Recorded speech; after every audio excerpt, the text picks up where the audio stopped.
Arctic winds howled across the frozen wasteland, a relentless force that had buried secrets for decades. Beneath the ice and snow, deep within a shielded chamber of frost, lay the body of Steve Rogers, frozen in time. His last memory was of plunging a hydroplane into the ocean to save millions. He had accepted death, believing it was the price of heroism. But death had not come. As the temperature around him began to rise, the ice encasing his body cracked. The sound of rushing water filled his ears, and his lungs suddenly drew in air. His heart pounded, his body shivering violently as he emerged from his frozen prison. When Steve stumbled out of the icy cavern, his eyes squinted against the blinding light of the Arctic sun. He looked around, disoriented, his breath fogging in the cold air. His uniform, though tattered and worn, still bore the familiar star and stripes. Months later, "This isn't New York," he muttered, his voice hoarse. He pressed on, guided only by instinct and the vague hope that someone, somewhere, would explain how he was alive. Days turned into weeks as Steve navigated the barren wilderness, scavenging what little he could find. His super soldier serum kept him alive, but hunger and exhaustion gnawed at him. Eventually, he found a small, abandoned outpost, likely a research station. Inside, Steve discovered maps, old radios, and supplies. The radios crackled faintly, but there was no signal, no voices. The world had gone eerily quiet. Steve's search for civilization led him south, through dense forests and abandoned roads. The landscape became more desolate, with vehicles rusting in the middle of highways and buildings covered in vines. Despite the eerie silence, Steve couldn't shake the feeling that he was being watched. It happened late one evening as the sun dipped below the horizon. Steve was searching an overturned truck for supplies when he heard a low, guttural growl. He turned slowly, his instincts honed from years of combat, and saw a figure shambling toward him. "Hey," Steve called out, "are you okay?" The figure didn't respond. Instead, it lurched forward, its movements jerky and unnatural. As it drew closer, Steve's stomach dropped. The thing's skin was pale and decayed, its eyes clouded and lifeless. It lunged at him with an inhuman snarl. Reacting on instinct, Steve sidestepped and shoved the creature away. It fell, but quickly scrambled back to its feet, unfazed by the impact. Steve reached for his shield, but it wasn't there, lost somewhere in the Arctic wastes. Instead, he grabbed a rusted pipe from the ground and swung it with all his strength, crushing the creature's skull. Panting, he stared at the corpse. "What the hell is this?" Steve continued his journey, now more cautious. He encountered more of the creatures, learning through trial and error that destroying the brain was the only way to kill them. Each encounter left him with more questions. What were these things? Where were the living? What had happened to the world? Eventually, he reached a small town. The streets were eerily quiet, littered with abandoned cars and corpses. He moved cautiously, his senses on high alert. Inside a gas station, he found a cache of supplies: canned food, bottled water, and a hunting knife. He also found a newspaper, its pages yellowed and brittle. The headline read, "Outbreak spreads. CDC declares national emergency." Steve scanned the article, his heart sinking as he pieced together the fragments of a nightmare. A virus had swept across the globe, turning the dead into monsters. Governments had collapsed, and society had fallen into chaos. The paper's date was from years ago. "Everyone's gone," Steve whispered, his grip tightening on the newspaper. Just as despair began to creep in, Steve heard the faint sound of voices outside. He rushed to the window and saw a small group of survivors moving cautiously through the street. They were armed, their eyes darting nervously. At their center was a man with a sheriff's hat, his presence commanding but weary. Steve stepped out of the gas station, raising his hands in a gesture of peace. "I'm not infected," he called out. The group spun toward him, their weapons raised. The man in the hat stepped forward. "Who are you?" he demanded, his southern drawl unmistakable. "Steve Rogers," he replied. "I'm just looking for answers." The group exchanged skeptical glances, but the sheriff lowered his gun. "I'm Rick Grimes, and if you're telling the truth, you just found the wrong place to look for answers. Welcome to the end of the world." Rick's group brought Steve to their camp, a makeshift settlement fortified with scrap metal and wooden barriers. It wasn't much, but it was home. As they shared their stories, Steve learned about the horrors they had faced, the rise of the undead, the collapse of civilization, and the countless battles with both the dead and the living. Rick, his voice heavy with experience, explained their philosophy. "The dead are just part of it. It's the living you gotta watch out for. People will do anything to survive, even if it means killing you first." Steve listened intently, his heart heavy with the weight of their words. This was not the world he had fought to protect, but it was the world he had now. And in this world, survival meant making choices that went against everything he stood for. Despite his initial hesitation, Steve's natural leadership and unshakable morality quickly made an impression on Rick's group. He taught them new strategies for fighting the undead, using his super soldier strength and agility to inspire them. With limited resources, Steve began fashioning makeshift shields from scrap metal, using them to devastating effect against zombie hordes. One evening, as the group sat around a fire, Rick turned to Steve. "We won one war, took down Negan and the Saviors, but this is a different kind of war. We need someone like you, someone who can give people hope." Steve shook his head. "I'm just a soldier. I don't know if hope is enough." Rick placed a hand on his shoulder. "Hope's the only thing we've got left." Steve Rogers spent the next few days acclimating to Rick's group. The survivors were hardened by years of tragedy and loss, but they were also resourceful and determined. They had learned to adapt to the apocalypse, scavenging for supplies and fortifying their defenses against both the undead and hostile humans. Steve moved through the camp, observing their daily routines and lending a hand wherever he could. His super soldier abilities quickly made him an invaluable asset. Whether it was clearing walkers from the perimeter or lifting heavy debris, his actions earned him the trust of the group. Rick noticed how the survivors gravitated towards Steve. "They see something in you," Rick said one evening. "A leader." "I'm just doing what anyone would do," Steve replied. Rick shook his head. "Not everyone would. The world's changed, Rogers. Leadership's rare now. People need someone to follow." Over meals shared around a campfire, Rick's group recounted the horrors they had endured. From the initial outbreak to the fall of major cities, they painted a bleak picture of humanity's descent into chaos. "It started with the walkers," Rick explained, his voice heavy. "But the real danger came from people, desperate people. Some wanted control, some just wanted to survive. We've seen what people are capable of when there's nothing left to lose." Steve listened intently, his jaw tightening with each story. He had fought wars, faced unimaginable threats, but this was something entirely different. "What about the government?" Steve asked.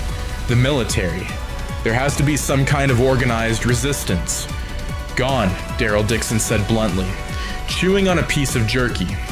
"What wasn't overrun got nuked. Ain't no cavalry coming." For the first time, Steve truly grasped the scale of the devastation. The world he had fought to protect was gone, and the weight of that realization was crushing.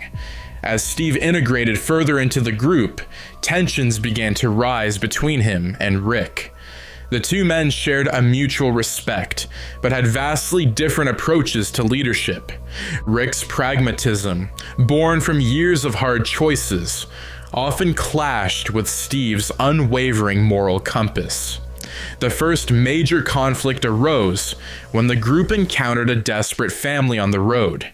The parents begged to join the group, but Rick was hesitant. "We can't take everyone," he said. "They could be a liability," Steve interjected. "They're scared. They need help. We can't just leave them." "Steve, this isn't your world," Rick snapped. "Out here you have to make the hard calls or you'll get people killed." Reluctantly, Rick allowed the family to join, but his frustration with Steve's idealism was evident. The two men exchanged tense glances as they continued their journey back to the camp. A week later, Steve's resolve was tested when the group faced a massive walker horde. Scouts reported hundreds of undead heading straight for their settlement. Panic spread through the survivors as they scrambled to prepare for the impending attack. "We can't fight them all," Rick said, pacing. "We need to retreat and regroup." "No," Steve said firmly. "We stand and fight. This is our home. If we abandon it now, we'll lose more than walls. We'll lose hope." Rick bristled. "Hope doesn't stop walkers, Rogers." Steve met his gaze. "No, but strategy does." With the group divided, Steve took charge of fortifying the settlement. Using his tactical knowledge, he devised a plan to funnel the horde into choke points, using barriers and trenches to slow them down. He assigned roles to each member, ensuring everyone had a purpose. The horde arrived at dawn, a relentless wave of decayed flesh and clawing hands. Steve stood on the front line, wielding a makeshift shield fashioned from scrap metal. He barked orders, his voice cutting through the chaos. "Hold the line, stick to the plan." The battle was brutal. Walkers breached the outer defenses, forcing the group to fight hand to hand. Steve's superhuman strength and agility made him a force of nature, his shield smashing through the undead with precision. Rick, seeing Steve's leadership in action, rallied alongside him. "Keep pushing them back," he shouted, covering Steve's flank with his revolver. Carol and Daryl worked tirelessly to reinforce barricades while Michonne's katana carved through walkers with deadly efficiency. Despite the overwhelming odds, the group's coordinated efforts began to turn the tide. By nightfall, the horde was defeated. The ground was littered with the remains of walkers, and the air was thick with the stench of decay. Survivors emerged from their positions, battered but alive. Steve surveyed the battlefield, his chest heaving. For the first time since waking up, he felt a glimmer of hope. They had won. Against all odds, they had survived. But the victory came at a cost. Several members of the group had fallen, their sacrifices weighing heavily on Steve's heart. As he helped bury the dead, Rick approached him. "You were right," Rick admitted. "Standing and fighting. That was the only way." Steve nodded, his expression somber. "But it wasn't without cost." Rick placed a hand on his shoulder. "This world takes everything from us.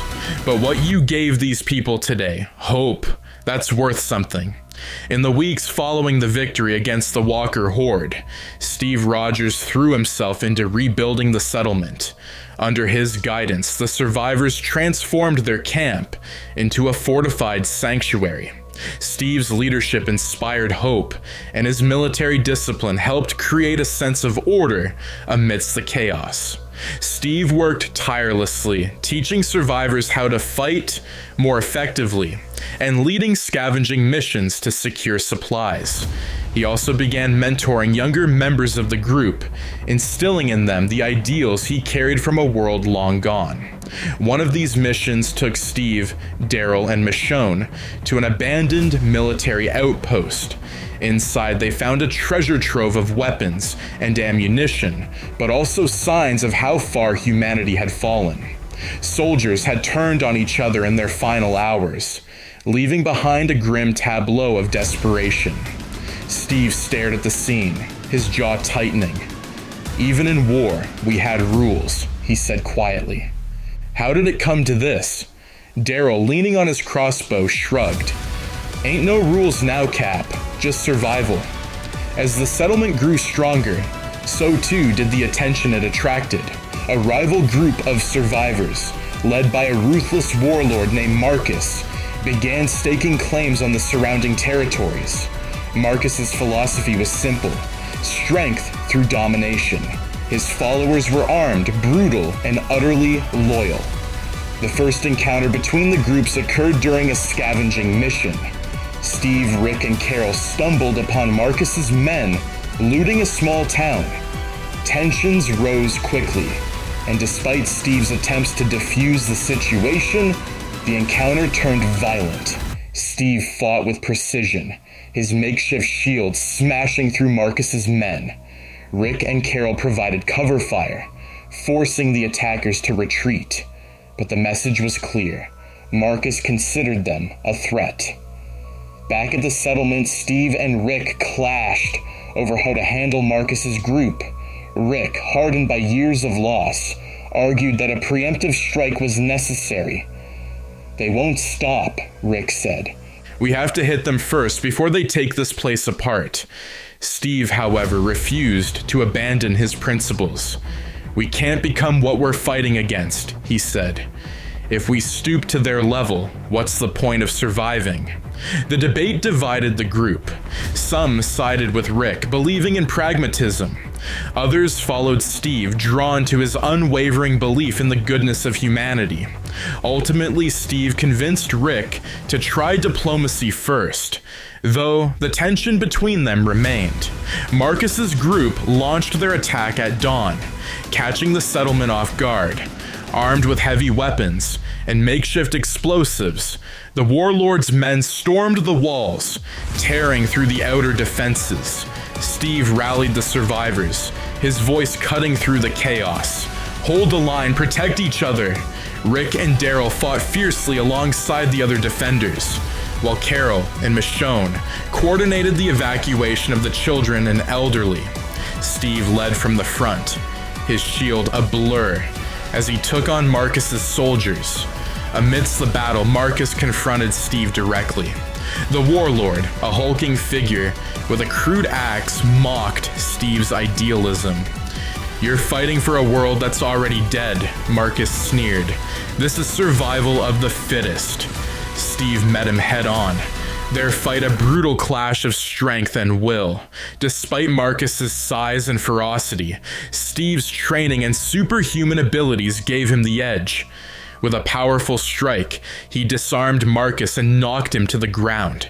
But instead of finishing him, Steve offered his hand.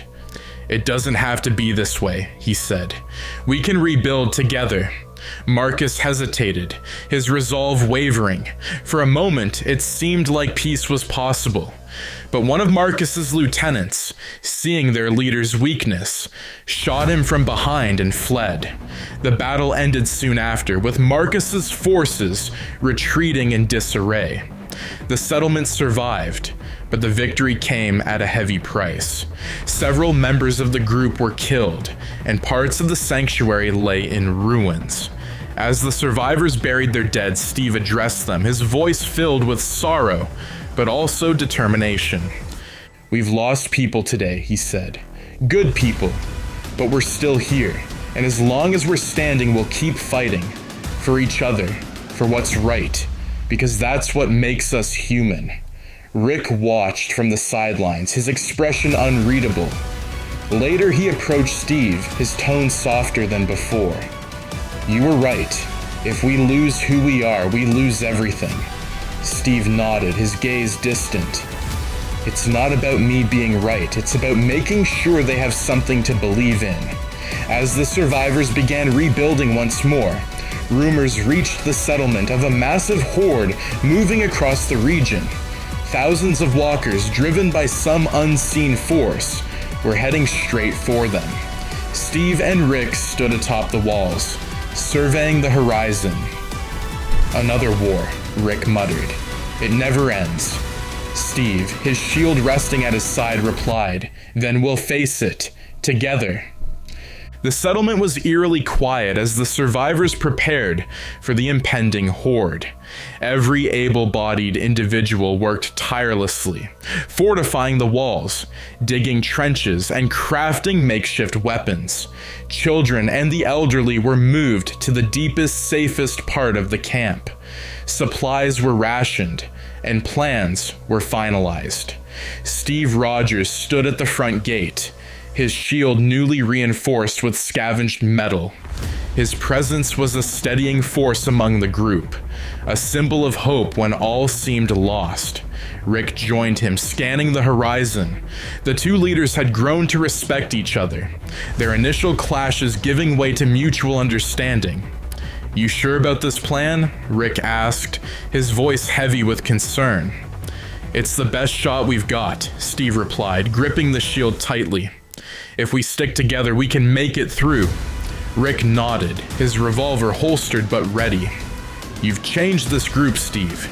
Gave us something to believe in again. Let's make sure we don't let them down." At dusk, the first signs of the horde appeared. A low, rumbling sound echoed across the barren landscape, growing louder with each passing moment.